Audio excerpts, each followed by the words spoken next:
Hello friends, आज आपण इथं भेंडीची भाजी करणार आहोत. तर मी इथं पाव किलो भेंडी स्वच्छ धुवून तिला अशी ह्या साईजने क्रॉस कट कापून घेतलेली आहेत. तर ह्या भाजीसाठी जे लागणारं साहित्य आहे,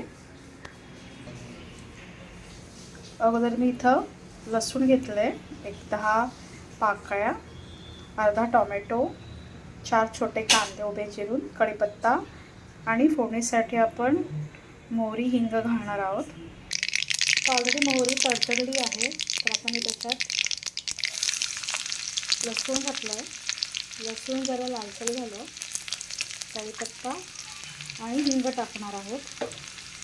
त्याच्यानंतर आपण त्याच्यात कांदा टाकणार.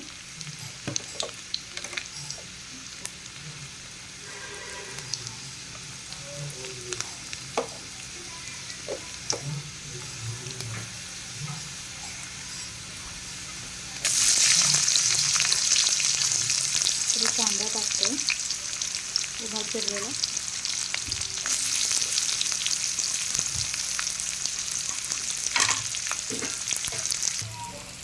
आता मी त्याच्यात टोमॅटो टाकते. टोमॅटोला आपण 1-2 मिनटं परतूया.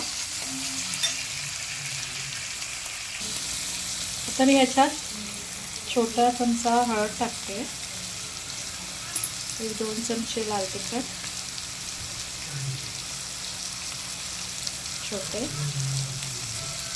आणि 1 छोटा चमचा गरम मसाला. मला तिखट जेवढं हवं असेल तेवढं तुम्ही घालू शकता. आता मी इथं धणे पावडर घालते 1 चमचा, आणि अर्धा चमचा जिरे पावडर घालते. म्हणून मी जिरे फोडणीला टाकलं नाही, कारण मला पावडर घालायची होती. आणि हे सगळे मसाले आपण मिक्स करून घेऊया चांगले. मसाले एकजीव झाले की आपण त्याच्यात भेंडी टाकणार आहोत. आता आपण त्याच्यात भेंडी घालूया आपली. तिला चांगले मिक्स करून घेऊया. 1-2 मिनटं मिक्स करून घेतली की तिला मंद आचेवर शिजत ठेवूया. मग आपण मीठ आणि कसुरी मेथी घालणार आहोत.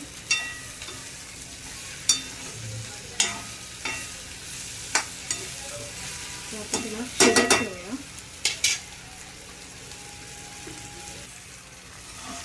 तर परत एकदा तिला मध्ये अशा आपण हलवून घ्यायची भाजीला.